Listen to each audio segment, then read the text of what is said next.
ॐ जननीं शारदां देवीं रामकृष्णं जगद्गुरुं पादपद्मे तयो श्रुत्वा प्रणमामि मुहुर्मुहुः।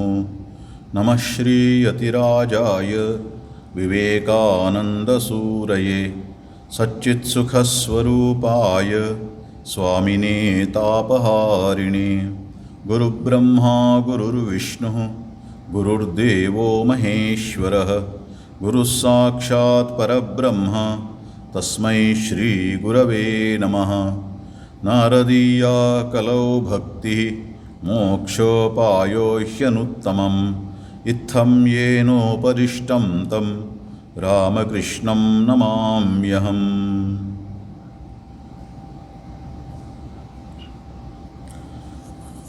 नारद भक्ति सूत्र अध्ययन कर रहे हैं हम लोग। और पिछले दिनों में हमने ये देखा था, नारद जी भक्ति के बारे में कहते हुए जो भी साधना ये सब उन्होंने बताया, सर्वदा सर्वभावेन निश्चिंतितैः भगवानेव भजनीयः।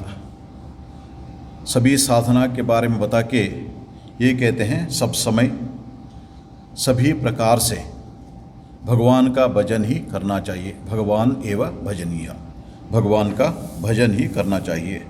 भजन मतलब हमने ये भी देखा है, सेवा अलग अलग तरीके से भगवान के नामस्मरण करो, भजन करो, या उनकी सेवा करो, या उनके भक्तों के जो सत्संग करो, ये सब उसमें भक्ति का इसमें आ जाता है।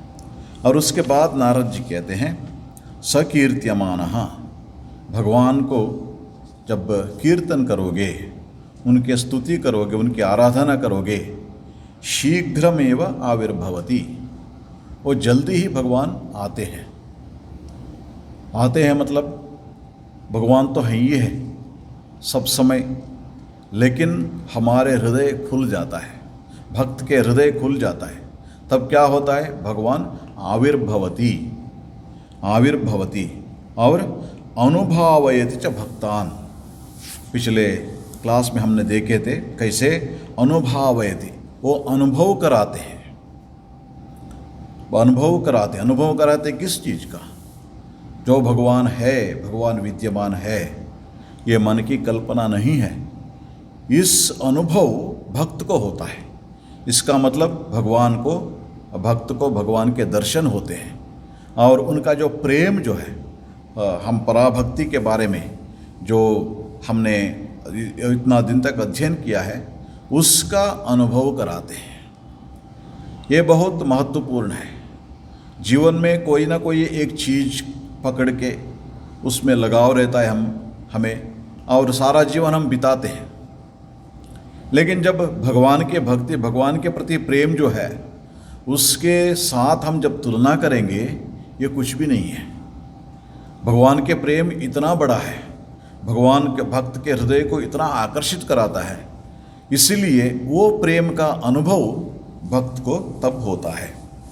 और इसके बाद आज का जो सूत्र हम अध्ययन कर रहे हैं, सूत्र नंबर 81, सूत्र नंबर 81, त्रिसत्यस्य भक्तिरेव गरीयसी, भक्तिरेव गरीयसी, त्रिसत्यस्य भक्तिरेव गरीयसी। नारद जी कह रहे हैं त्रिसत्यस्य भक्तिरेव गरीयसी, भक्तिरेव गरीयसी। तीनों कालों में जो सत्य है उनमें, त्रिसत्य मतलब तीनों कालों में, वेदांत में हम ये परब्रह्म के एक डेफिनेशन, वो क्या है? तीन काल में सत्य है। वो कहते हैं इस दुनिया तीन काल में है ही नहीं, मतलब मिथ्या कहते हैं इस प्रपंच को, इस दुनिया को। क्यों? क्योंकि ये जैसा है वैसा नहीं रहता है। कल जैसा था आज वैसा नहीं, आज जैसा है कल वैसा नहीं रहेगा, इसमें बदलाव आता रहेगा, इसलिए इसको मिथ्या कहते हैं। लेकिन जो सत्य है, जो परमात्मा है, उसमें कोई बदलाव नहीं। कल था, आज है, और आगामी कल में भी वो रहेंगे, और उनमें कोई बदलाव नहीं होता है। इसको त्रिसत्य कहते हैं, सत्य कहते हैं, नित्य। तीन काल में जो एक जैसे ही रहता है वो सत्य कहते हैं। जो भी ऐसा नहीं रहेगा, उसमें बदलाव आएगा, वो उसको मिथ्या कहते हैं। मिथ्या मतलब, इसका मतलब विद्यमान नहीं है ऐसा नहीं, ये दिखावा है, सिर्फ हम देखते हैं। इसलिए त्रिसत्य मतलब भगवान के ओर, परब्रह्म के ओर जो इशारा कर रहे हैं नारद जी। त्रिसत्यस्य भक्ति, उनके भक्ति, उनके प्रति हमारे भक्ति, उनके प्रति प्रेम जो है, भक्तिरेव गरीयसी, वो ही श्रेष्ठ है, भक्ति ही महान है। भक्ति ही श्रेष्ठ है, भक्ति ही महान है। भक्ति किसके ओर? उस परब्रह्म के, उस परमात्मा के प्रति भक्ति जो है वो ही श्रेष्ठ है। और भक्ति मतलब क्या है? सात्वस्मिन् परम प्रेम रूपा, उनके प्रति जो प्रेम जो है उसको ही भक्ति कहते हैं। परमात्मा के ओर प्रेम जो होता है उसको भक्ति कहते हैं। और जब ये भक्ति होता है, भक्ति का मतलब ये पराभक्ति का उदय होता है, मन, भक्त के मन जो है, भक्त के हृदय जो है, एक प्रकार से भगवान के ओर आकर्षित होता रहता है और उसी में वो आनंद पाता है। इसलिए वो कहते हैं त्रिसत्यस्य भक्तिरेव गरीयसी, तीनों कालों में जो सत्य है उनमें भक्ति ही निस्संदेह रूप से श्रेष्ठ है। दो बार उन्होंने बताया भक्तिरेव गरीयसी, भक्तिरेव गरीयसी। क्यों? ये एक तरीके से डिक्लेयर करना है ना, मतलब ये डिक्लेयर करना है। क्या डिक्लेयर करना?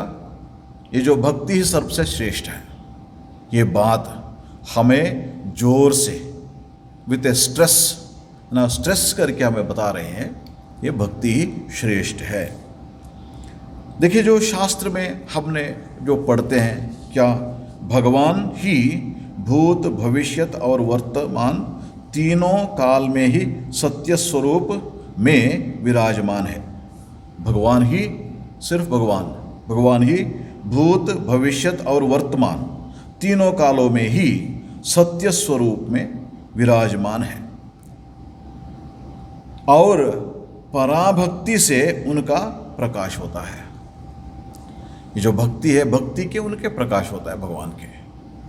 ये बात हमें समझना। त्रिसत्य मतलब ये तीनों कालों में जो सत्य है, परमात्मा है, उनके प्रति जो भक्ति है वो ही सर्वश्रेष्ठ है। और उसके बाद इसका और एक अर्थ भी हो सकता है। वो क्या है? कर्म, ज्ञान और भक्ति, इन तीनों साधना पथों में भक्ति ही श्रेष्ठ पथ है। जो भगवान के ओर जाने का मार्ग जो है उनमें कौन से है? कर्म, ज्ञान और भक्ति। कर्म मार्ग से लोग भगवान के ओर जाते हैं और ज्ञान मार्ग में और भक्ति मार्ग में। यहाँ योग की बात नहीं बता रहे हैं। क्यों? क्योंकि इसमें जो राजयोग या ध्यान योग जो कहते हैं वो इन तीनों योग में है। बिना ध्यान वो कोई साधना नहीं होता है। चाहे वो भक्त हो, चाहे वो कर्मी हो, चाहे वो ज्ञानी हो, बिना ध्यान ये साधना नहीं होती। कर्मयोगी को भी जितना भी कर्म करे उसके साथ साथ उसको ध्यान करना होगा। ध्यान क्यों करना होगा? ध्यान नहीं करोगे, कर्म का एक स्वभाव है, उसमें जब जुड़ जाते हैं ना, तब धीरे धीरे अपने जीवन का लक्ष्य को हम खो बैठते हैं। कर्म का विशेषता क्या है? आसक्ति उत्पन्न हो जाता है। वो आसक्ति उत्पन्न न होने के लिए रोज ध्यान करने का बहुत आवश्यक है। और स्पष्ट रूप से हम जो कर रहे हैं वो ठीक कर रहे हैं या नहीं, कब पता चलेगा? जब हम ध्यान में बैठेंगे तभी पता चलेगा। इसलिए कर्म में भी ध्यान है। और उसके बाद ज्ञान, श्रवण, मनन, निधिध्यासन, ये तीन ज्ञान योग में विवेक, वैराग्य हो गया। इस दुनिया सत्य है या नहीं उसको समझने के लिए विवेक हो गया। विवेक मतलब सत्य और असत्य को भेद करके सत्य को पकड़ना, परमात्मा को पकड़ना। और उसके बाद साधना का ये क्या है? श्रवण।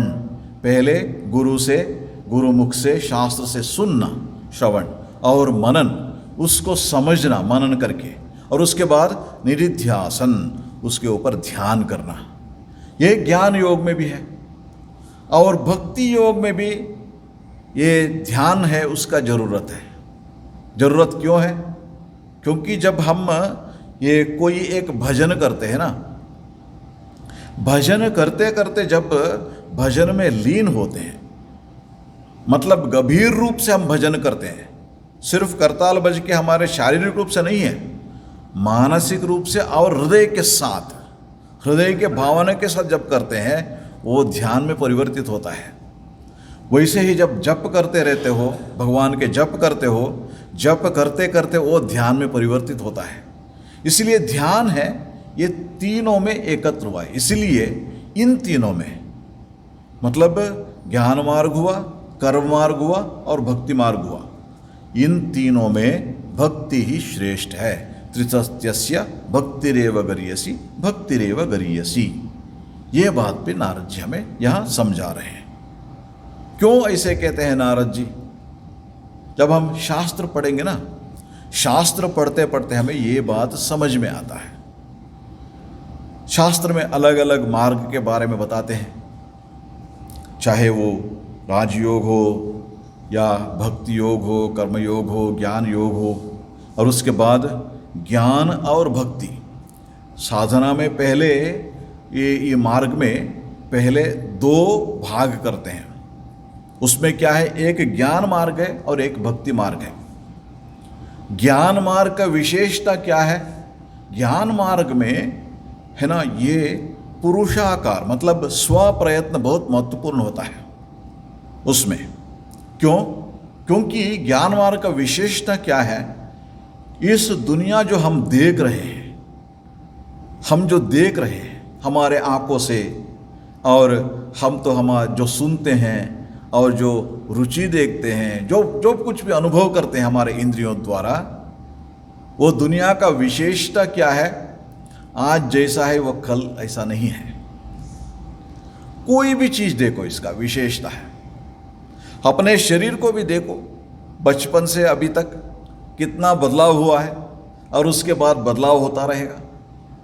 कोई एक जगह में जाओ, एक जैसा नहीं रहेगा। 50 साल पहले कैसा था, अब कैसा है। और ये भी कहते हैं पुराने ज़माने में जो बड़ा बड़ा शहर था, आजकल कई उनमें जंगल बन गया। इसलिए ये बदलाव है ना, दुनिया में होता रहता है। ये जो बात हम समझते हैं, ये इसके लिए क्या करना चाहिए? ये करके जो बदलता रहता है उसको छोड़ के, जो बदलता है सिर्फ उसको पकड़ना। इसके लिए क्या करना होगा? स्व प्रयत्न का जरूरत है। क्योंकि इस दुनिया को पकड़ेंगे, कोई भी चीज़ दुनिया में पकड़ोगे, you will be disappointed one or the other day. कोई इंसान हो, कोई चीज़ हो, कोई किसी का अधिकार कितना दिन रहेगा? जितना दिन वो चेयर में बैठेगा उतना दिन अधिकार रहेगा। कोई बड़ा बिजनेसमैन हो, क्या सारा ये उनके हाथ में ही रहेगा? कभी उसमें लॉस होता है, प्रॉफिट होता है। कुछ भी देखो इस दुनिया में, ये बदलाव जो है ये स्वाभाविक है। जब एक ज्ञानी ये बात समझेगा, समझने के बाद क्या करेगा, इसके पीछे क्या सत्य है जो बदलाव नहीं होता, उसको ये बात याद पता चलता है कि इस सब बदलाव को जो जानता है वो एक शक्ति है। वो कौन सा है? वो अपने मन में है और वो सर्वत्र विद्यमान है, उसको परब्रह्म कहते हैं। इसीलिए विचार मार्ग से इसको पकड़ने के लिए, इस चीज को पकड़ने के लिए और दुनिया को नकारने के लिए स्व प्रयत्न बहुत महत्वपूर्ण होता है, अपने प्रयत्न। इसलिए ज्ञान मार्ग में पुरुषाकार मतलब अपना प्रयत्न जो है वो महत्वपूर्ण होता है। जब भक्ति मार्ग में जाओगे साधना में, और एक मार्ग क्या है? भक्ति मार्ग। वो क्या है? भगवान के शरण में आना। भक्त यहाँ क्या करते हैं? भगवान में विश्वास करते हैं। भगवान कौन है? त्वमेव माता च पिता त्वमेव। वही माता पिता बंधु मित्र सब कुछ, गुरु सब कुछ वही है, परमात्मा ही। उन्होंने ही इस दुनिया को सृष्टि किया है। ये भक्त के भाव है।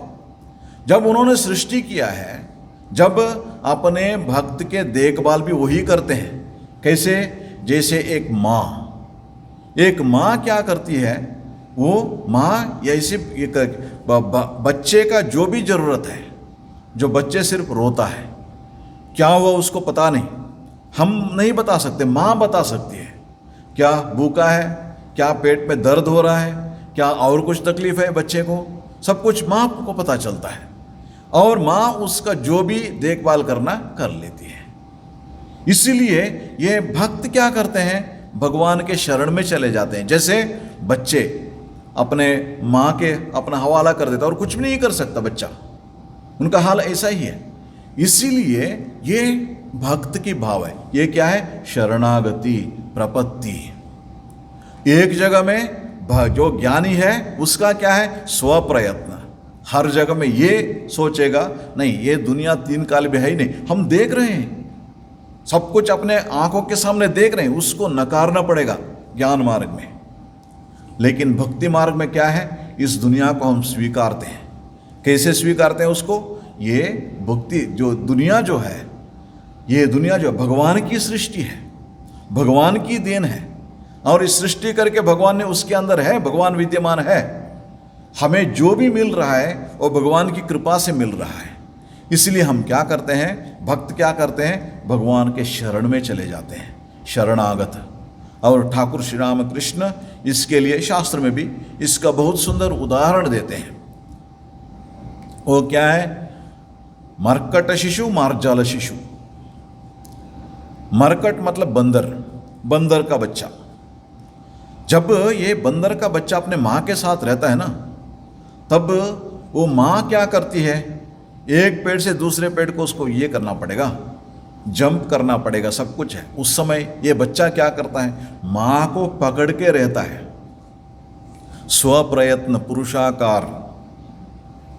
माँ को मतलब ये बच्चा पकड़ के रख रहा है, बस हो गया, और माँ वो अपने ये काम करती रहती है, इसके बारे में ज़्यादा सोचते नहीं। लेकिन बच्चे को ये देखना होगा, माँ को ठीक ढंग से मैं पकड़ा हूँ, हो गया, ये हुआ।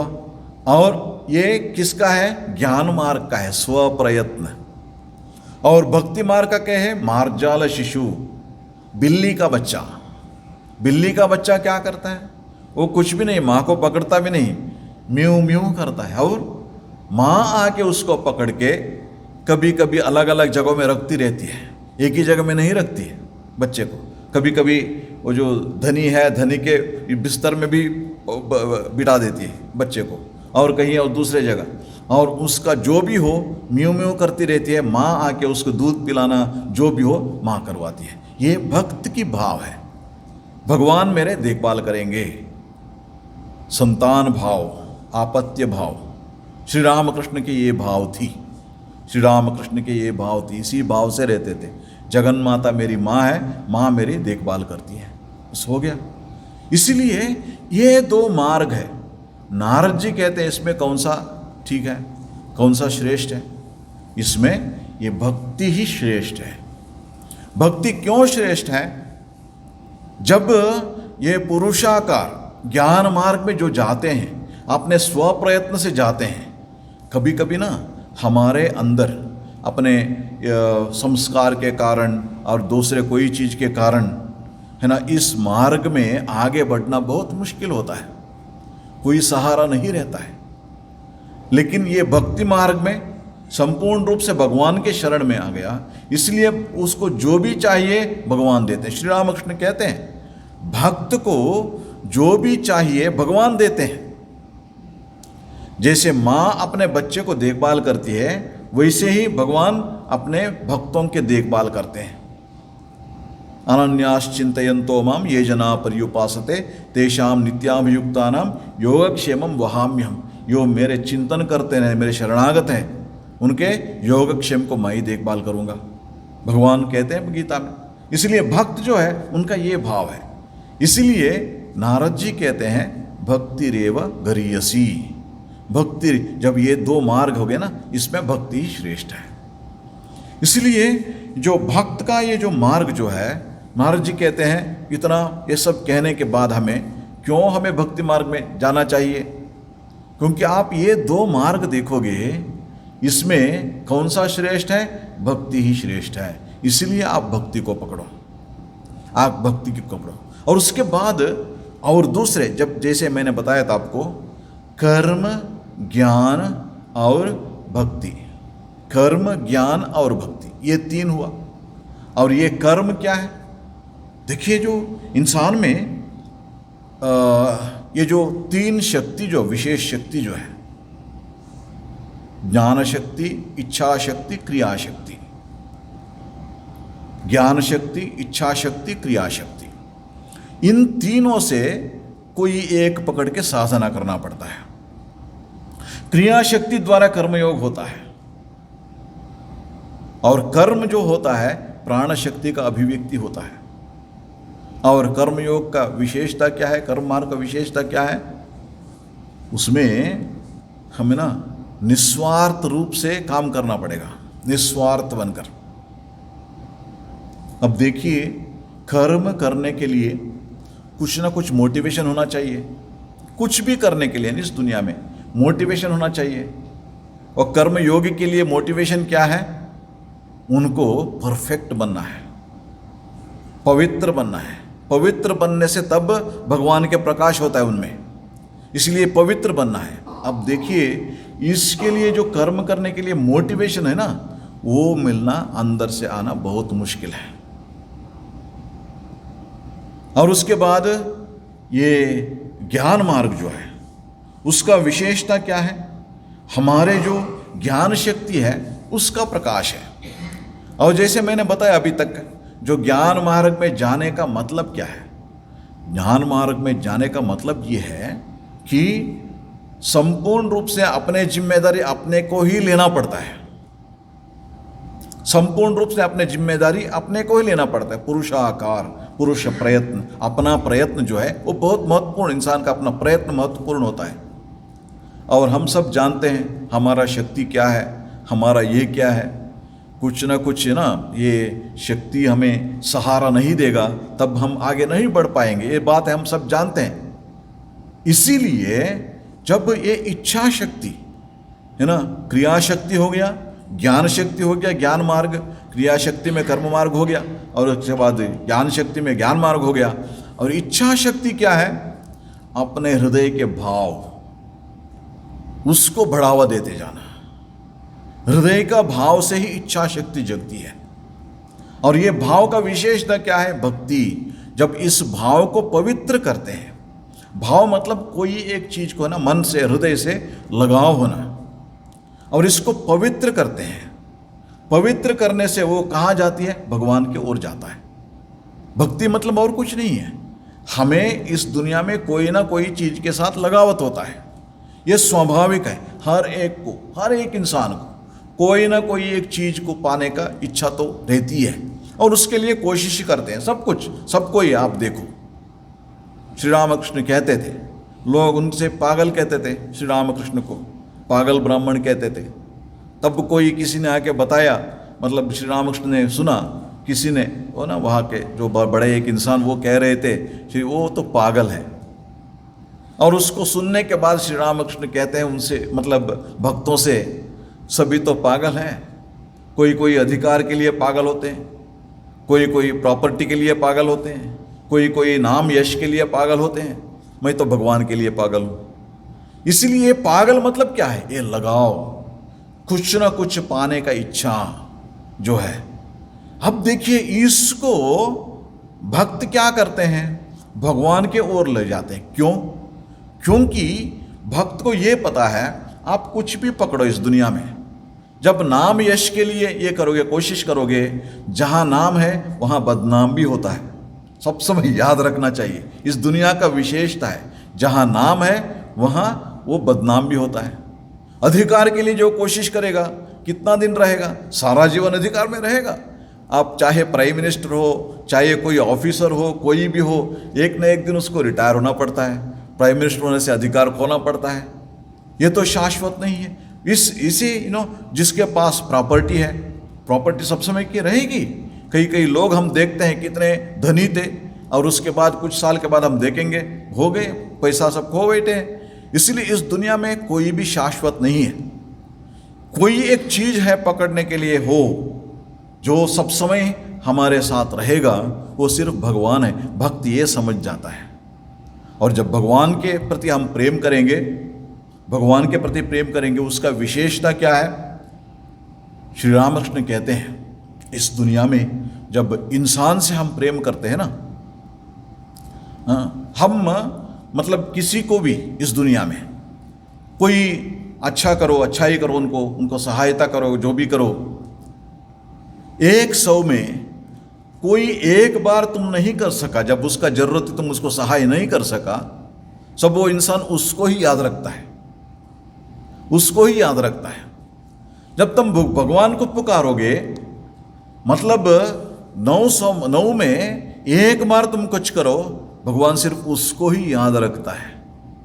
मेरे लिए कुछ कितना किया उन्होंने, भगवान सिर्फ उसको ही याद रखते हैं। इसलिए तुम भी सोचो क्या पकड़ना इस दुनिया में, क्या पकड़ के रहना। इसलिए नारद जी भी यहाँ कह रहे हैं भक्ति। भक्ति मतलब ये जो चाहत जो है, इच्छा शक्ति के द्वारा हमारे मन में चाहत जो है, उसको भगवान को चाहना जो है, उसको भक्ति कहते हैं। सातो अस्मिन परम प्रेम रूपा। भक्ति मतलब क्या है? अस्मिन मतलब परमात्मा में जो प्रेम जो होता है उसको ही भक्ति कहते हैं। इसीलिए भक्त होके रहो। अब भक्त होने के बाद भक्त के सोच क्या रहता है? कोई चीज का कमी हो, भक्त जाके भगवान के पास पूछ सकता है। कुछ भी हो, कुछ भी जरूरत हो, भगवान से पूछ सकता है। क्यों? क्योंकि भगवान जो है अपने माता जैसा है, माँ जैसा है। इसीलिए माँ से जैसे बच्चा कुछ भी बोल सकता है, वैसे ही भक्त भी भगवान के साथ कुछ भी बोल सकता है। इसलिए उनसे बातचीत करो, उनको पकड़ो धीरे धीरे, है ना। जैसे बचपन में छोटे छोटे चीज़ हम मांगते हैं और धीरे धीरे बड़े होते जाते हैं, हमें पता है ये सब छोटे मोटे चीज़ हम अपने प्रयत्न से हम पा लेते हैं, और इसलिए थोड़ा बड़ा चीज़ के लिए हम जाते हैं। और जैसे और भी आगे बढ़ते हैं, ये पता चलता है दुनिया में कुछ भी पाने की शक्ति भगवान ने हमें दिया है। कोई भी इंसान कुछ किया हो, उसको करने का क्षमता हमारे अंदर भी है। इसीलिए हमें क्या करना चाहिए? जो इस सब को उन्होंने तैयार, उनको पकड़ो, उनको पकड़ो। श्री रामकृष्ण कहते हैं, देखो तुम्हें यदि इसको, मतलब यदु मल्लिक है ना, एक जमींदार रहता था दक्षिणेश्वर के पास ही, उनका बगीचा वो सब था वहाँ पे। श्री रामकृष्ण बीच बीच में वहाँ जाते थे, वो श्री रामकृष्ण को बुलाते थे, श्री रामकृष्ण जाते थे, इसलिए मजाक करके बताते थे। बहुत सारे प्रॉपर्टी वो सब है उनका। और श्री रामकृष्ण कहते थे, यदि तुम्हें यदु मल्लिक है उनको जानने की इच्छा हुई, तब क्या करना चाहिए? तुम्हें कहीं ना कहीं जाके उनको पकड़ना चाहिए। उनका जो try to win his confidence, कहीं ना कहीं हो सकता है धक्का मार के अंदर जाओ, उसके पास जाओ। और जब उसके पास जाओगे, ये धनी लोग होते हैं ना, उनके पास जाके कुछ मांगो, उनको अच्छा नहीं लगता। जब वहाँ जाके बोलोगे, अच्छा तुम्हें देखने की इच्छा हुई थी, एक बार बात करने के इसलिए आया, मैंने बातचीत करके चले आ गया। और जैसे उनको ये पता चलेगा ये तो मेरे से कुछ नहीं ये कर रहा है, सिर्फ मेरे से प्रेम कर रहा है, तब उसको ये पता चलता है, अच्छा ये तो बहुत अच्छा इंसान है। तब श्री रामकृष्ण कहते हैं, ये कॉन्फिडेंस जो होता है, तब उनका प्रॉपर्टी क्या है, ये क्या है, सब कुछ वही बता देते हैं। वैसे ही कहीं ना कहीं भगवान को पकड़ो, उनके स्मरण करो और ये सब करो, और कोई चीज कुछ नहीं मांगो, उनका प्रेम चाहिए। जैसे एक ये धनी इंसान, उनके पास जब जाओगे और उनको ये पता चला कुछ मांगने के लिए आए हो, अच्छा नहीं लगता उन लोग, देते हैं। इसका मतलब इन्हें कोई देते नहीं, ऐसा नहीं, लेकिन देते हैं, लेकिन वो प्रेम जिस जो होना चाहिए वो नहीं होता है। और जब होता है, जब उनको पता चलता है, अच्छा सिर्फ मेरे से मिलने के लिए आ रहे हैं और कुछ नहीं, मेरे से बात करने के लिए आए हैं ये, और कुछ नहीं, ये पता चलता है। श्री रामकृष्ण कहते हैं, उनको आपसे भी प्रेम होता है। प्रेम होने से उनका जो भी प्रॉपर्टी हो, जो भी हो, कुछ भी हो, मतलब जो भी ज़रूरत हो वो देने के लिए तैयार हो जाते हैं।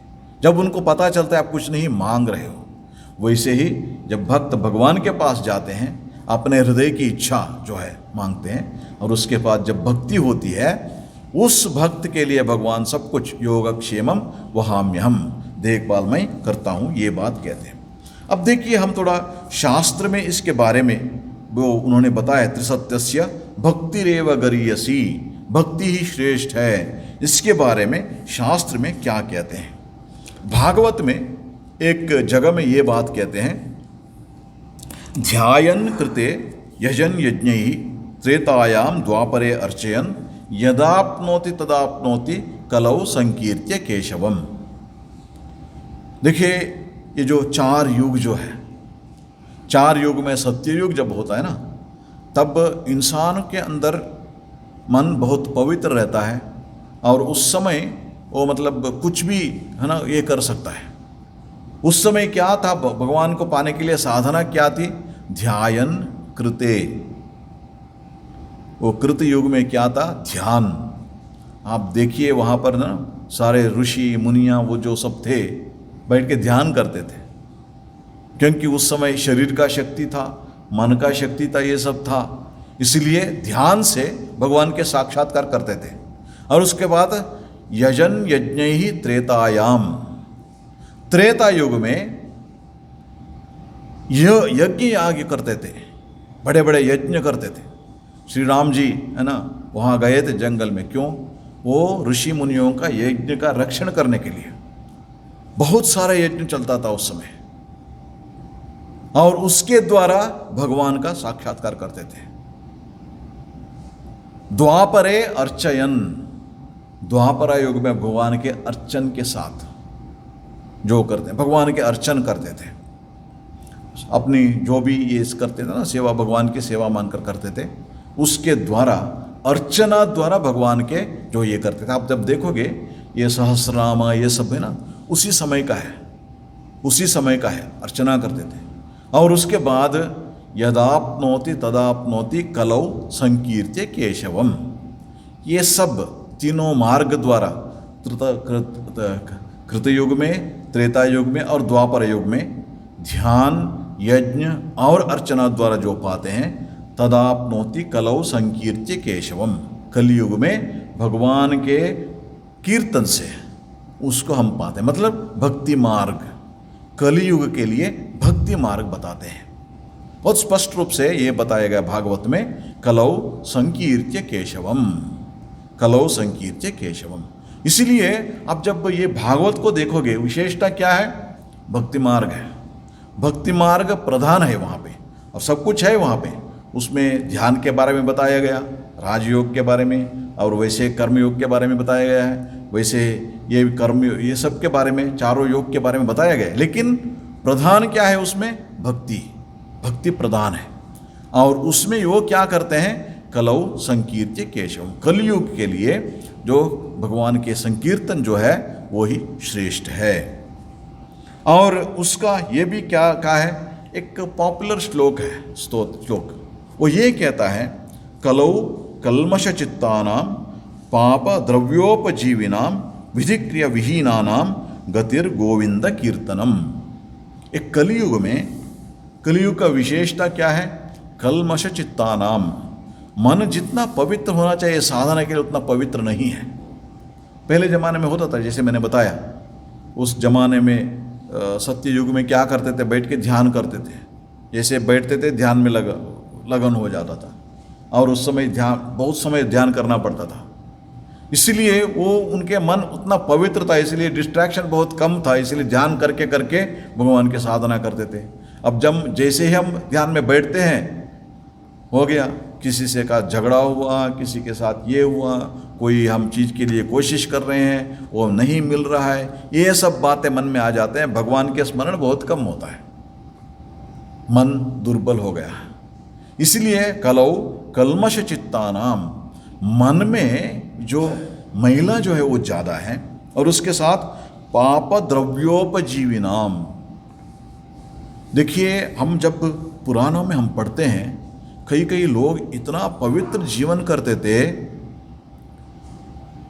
अपरिग्रह, किसी से कोई चीज़ नहीं मांगते थे, जो भी किसी से लिया है ना, यदि लेने से भी वो यदि जो कमाते हैं ना, वो पवित्र मार्ग से कमाने से सिर्फ उनके हाथ से लेते थे। जो गलत काम करते थे ना, उनके पास जाते भी नहीं थे सच्चे व्यक्ति जो मांगने जाते थे। लेकिन अभी क्या हो गया, कहीं ना कहीं पैसे मिलना ही हो गया बस। उसका मूल क्या है, वो कहाँ से वो कमाया है वो लोग, वो हमें पता है, उसके बारे में हम ज़्यादा ये नहीं करते। इसीलिए पाप द्रव्य उपजीविनाम, जब काम करते हैं पहले जैसे उतना सत्य को वे पालन नहीं करते, ये सब कारण से पाप द्रव्य, द्रव्य मतलब पैसा, ये पैसा जो जितना पवित्र मार्ग से आगे कमाते थे उतना पवित्र मार्ग से हम आजकल नहीं कमा रहे हैं, इसीलिए उसके ऊपर जीवन करना पड़ता है, पाप द्रव्योपजीविनाम। और उसके बाद विधिक्रिय विहीनानाम, विधिक्रिया, जब देखिए, जब आप देखते हैं पुराने जमाने में त्रिकाल संध्यावंदन करते थे सभी, सुबह दोपहर को और शाम को भगवान के स्मरण करते थे, प्रार्थना करते थे, संध्यावंदन करते थे। ये सब एक विधि था जीवन में, और अपने कर्तव्य क्या क्या है वो सब है ना स्पष्ट रूप से सभी को पता चलता था, और उसी रूप से अपने जीवन यापन करते थे। लेकिन वैसे भी जीवन नहीं चल रहा है। कितने लोग त्रिकाल संध्यावंदन करते हो, छोड़ दीजिए 2 बार कौन करते हैं, और छोड़ दीजिए सिर्फ 1 बार। कितने लोग भगवान के स्मरण करते हैं, 8 बजे 9 बजे उठ के फिर चलो, तो टूथब्रश करने के लिए भी समय नहीं रहता है, चलो जॉब के लिए जाना है, इसे हाल है। और शाम को आते ही है ना बहुत सारे प्रोग्राम चलता रहता है उसमें, और रिलैक्स के लिए वहाँ बैठ जाते हैं, सिर्फ खाना खा के सो जाओ। भगवान का स्मरण करने के लिए समय कहाँ है। विधि क्रिया, कोई विधि पालन नहीं करते, कोई सही क्रिया भी नहीं करते। विहीनानाम, ये जो इसको भी पालन जो नहीं करते हैं, ऐसे लोगों के लिए गति ही गोविंद कीर्तनम, एक ही मार्ग उनके लिए क्या है, भगवान के नामस्मरण करो, भगवान की कीर्तन करो, भगवान की लीला चिंतन करो, भगवान का स्मरण करो, भगवान से प्रार्थना करो। ये भक्ति, भगवान के भक्ति एक मार्ग है। इसीलिए भी नारद जी यहाँ कह रहे हैं त्रिसत्यस्य भक्तिरेव गरियसी, भक्तिरेव गरियसी, भक्ति मार्ग ही श्रेष्ठ है। और शास्त्र में इसके लिए हमें ये भी है, मतलब उदाहरण भी है। ये कहते हैं व्यास जी, कुछ दिन पहले हम गुरु पूर्णिमा का जो ये किया, व्यास जी का जन्मदिन है वो, उसका हम पालन किया। और व्यास महर्षि उन्होंने वेद का जो है ना, वेद का ज्ञान जो है, भंडार जो है, उसको 4 विभाग किया है, और वैसे ही पुराणों का रचना की, और उसके बाद उन्होंने महाभारत का रचना की, भगवद गीता जो सब बात है ना महाभारत, उसका रचना की। वैसे ही वेदांत सूत्र, ब्रह्म सूत्र कहते हैं उसको, उसका रचना की। बहुत सारे उन्होंने लिखा। लेकिन ये सब करने के बावजूद उनके मन में शांति नहीं था। फिर नारद जी आते हैं उनको, नारद जी आके उनको बता देते को ये सब तुमने किया, लेकिन भगवान के लीला के बारे में तुमने कुछ नहीं लिखा है, इसलिए भगवान की लीला के बारे में तुम लिखो। उसके बाद व्यास जी लिखते हैं भागवत। भागवत क्या है, भक्ति प्रधान ग्रंथ है, भक्ति प्रधान ग्रंथ है। जब उसको लिखने के बाद जो शांति वो नहीं पा रहे थे वो उनको मिला, नारद जी को ये जो शांति जो है वो उनको मिला। इसलिए कहते हैं कलयुग में जो भक्ति प्रधान, ये भक्ति, भगवान के भक्ति जो है वही प्रधान होता है। श्री रामकृष्ण भी ये बात कहते हैं। आप दूसरे मार्ग जितना भी जाओ, भगवान का ज्ञान भी हो, उसके बाद है ना जो ये ज्ञान मार्ग में जो भी अनुभव होना, वो सब के बाद सचमुच वो भगवान के ज्ञान होने के बाद ही सच्ची भक्ति होती है, सच्ची भक्ति होती है। भगवान को संपूर्ण रूप से जानने के बाद, भगवान को जानने के बाद, भगवान के अनुभव होने के बाद भक्ति होती है। इसलिए भक्ति जो है, श्री रामकृष्ण भी ये बात कहते हैं, श्री रामकृष्ण भी ये बात कहते हैं, मतलब इससे भी वो श्रेष्ठ है, ज्ञान से भी कल श्रेष्ठ इसीलिए है, भक्ति श्रेष्ठ इसीलिए है ज्ञान के बाद सचमुच भक्ति होती है, ज्ञान के बाद सचमुच भक्ति होती है। वैसे ही हम शंकराचार्य हम देखते हैं, उन्होंने भी सारा भारत देश को भ्रमण किया और उसके पहले उन्होंने भाष्य लिखा, इसमें भगवद गीता और उसके बाद उपनिषद में और उसके बाद ब्रह्मसूत्र के बारे में ये सब लिखने के बाद उन्होंने प्रचार भी, ज्ञान का प्रचार भी किया। लेकिन जो उनके जीवन के अंत में कई स्तोत्र लिखे हैं शंकराचार्य। अब देखिए, ये सब ज्ञान के बाद उनके अंदर जो भक्ति जो है, हम जब ब्रह्मसूत्र या इसका भाष्य जब पढ़ते हैं हम, है ना, या विवेक चूड़ामणि जो प्रकरण ग्रंथ है, ये सब पढ़ते हैं, उस समय हमें ये लगता है उनका जो ज्ञान और विचार का जो ये हम उसको देखते हैं, उसका प्रकाश हम वहाँ देखते हैं। लेकिन जैसे ही उन्होंने जो स्तोत्र उन्होंने लिखा है, देव्यापराध क्षमापण स्तोत्र, माँ को उन्होंने ये किया है, अपराध, मैंने बहुत सारे अपराध किया है, वो सब अपराध को मेरा क्षमा करो, माँ से ये प्रार्थना करते हैं। न मंत्रन्नो यंत्रम तदपि न जाने, मैं मंत्र नहीं जानता, मैं तंत्र नहीं जानता, तो मेरे पूजा ठीक करने भी नहीं जानता, इसीलिए वो क्या करे, त्वदनुसरणम क्लेशहरणम, दुख से निवृत्ति के लिए सिर्फ एक ही मार्ग है, आपके शरण में आना पड़ेगा। ये शंकराचार्य ये बात लिखते हैं। और शिवमानस पूजा में वो ये कहते हैं, यद्यत कर्म, अंत में शिव जी से ये कहते हैं, यद्यत कर्म करोमि तत्तदखिलम शंभो तवा आराधनम, मैं जो भी कर्म करता हूँ सब कुछ तुम्हारा ही आराधना है। भक्ति का जो ये है ना, उसके वो जाते हैं शंकराचार्य, भक्ति के उतने बड़े ज्ञानी हैं शंकराचार्य। लेकिन हम क्या देखते हैं अंत में, ये जो भक्ति का जो ये है वो बहुत ये हम देखते हैं उसमें। और शंकराचार्य इसमें विवेक चूड़ामणि में ये भी बात कहते हैं, मोक्ष साधन सामग्र्याम भक्तिरेव गरीयसी। विवेक चूड़ामणि जो है वो ज्ञान मार्ग का बहुत बड़ा एक ग्रंथ है, वेरी इंस्पायरिंग। और उसमें क्या कहते हैं, मोक्ष साधन सामग्र्याम, मनुष्य को जो इसमें जन्म है वो किसके लिए कोशिश करना चाहिए, मोक्ष के लिए कोशिश करना चाहिए। यदि मोक्ष के लिए जो कोशिश नहीं करता, प्रयत्न नहीं करता है, उसका मनुष्य हो के जन्म है ना, वो व्यर्थ है, ये बात कहते हैं। इसलिए ये मोक्ष साधन जो है, मोक्ष को पाने के लिए साधन जो है, उसमें कहते हैं वो कौन सी श्रेष्ठ है, भक्तिरेव गरीयसी, भक्ति मार्ग उसमें गरीयसी, भक्ति मार्ग उसमें श्रेष्ठ है। ये शंकराचार्य भी इसमें विवेक चूड़ामणि में वो लिखते हैं। इसलिए हम जब देखते हैं, वैसे ही श्री रामकृष्ण के पास जब आते हैं, श्री रामकृष्ण उनके जीवन में तो भक्ति, माँ के प्रति उनका भक्ति जो है, उसी से ही बिना गुरु के सहारे उन्होंने माँ के साक्षात्कार किया। श्री रामकृष्ण सिर्फ भक्ति में व्याकुलता।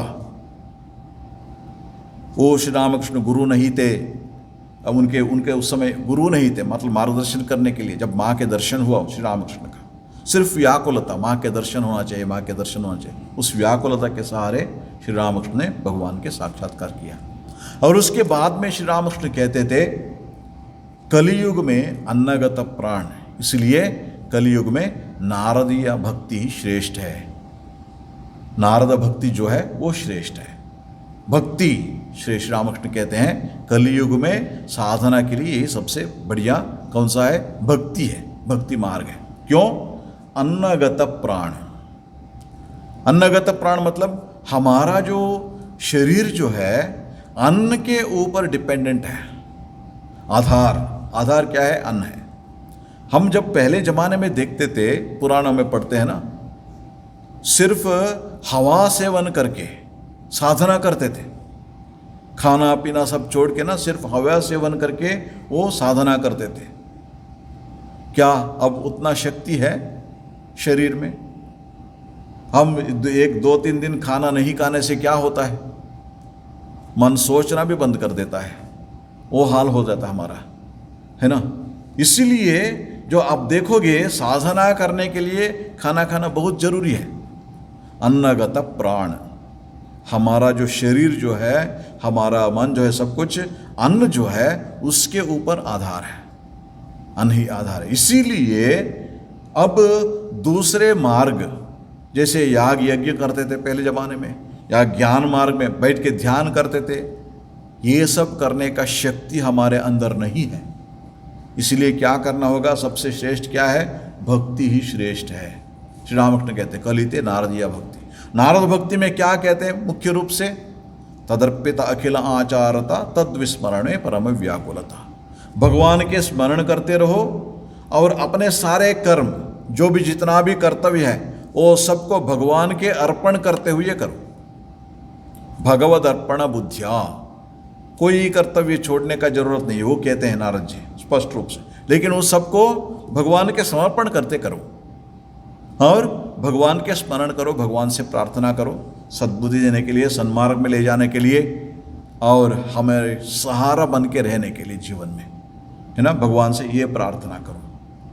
ये दोनों है नारद भक्ति का एक विशेषता है। श्री रामकृष्ण कहते हैं कलयुग में यही सब श्रेष्ठ है। क्यों?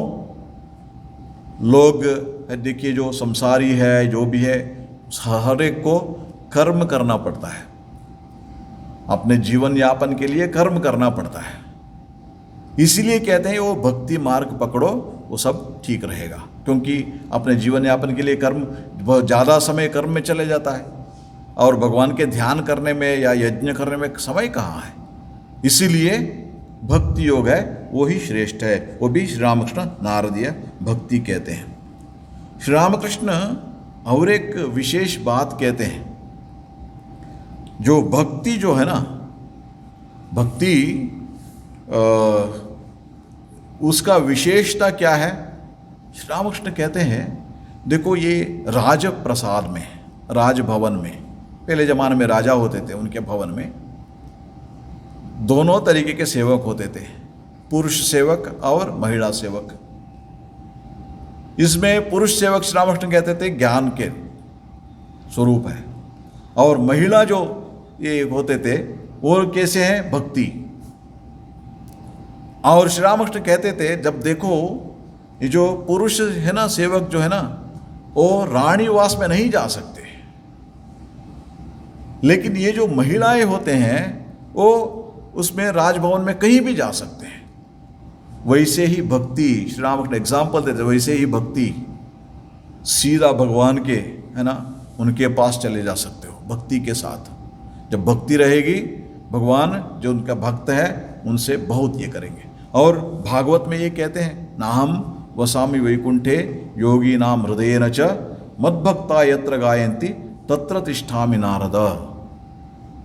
जब तुम ढूंढोगे मेरे को, सब जानते हैं भगवान विष्णु तो वैकुंठ में रहते हैं, नाहम वसामि वैकुंठे, वैकुंठ में मैं नहीं रहता हूँ। योगी नाम हृदय न च, योगी जो ध्यान करते हैं उनके हृदय में भी नहीं रहता हूँ। कहाँ रहता हूँ? मद्भक्ता यत्र गायन्ति, मेरे भक्त जहाँ मेरे ये गान करते हैं वहाँ पर मैं रहता हूँ। इसीलिए जहाँ भक्त, मेरे भक्त है ना, मेरे ध्यान करते, भजन करते हैं, मद्भक्ता यत्र गायन्ति, मेरे भजन करते हैं, वहाँ पर मैं रहता हूँ। इसलिए हम जब ये देखते हैं, जब ये भगवान जो है भक्ति, विशेष करके अभी कलयुग में भक्ति ही वो प्रधान रूप से हम देखते हैं।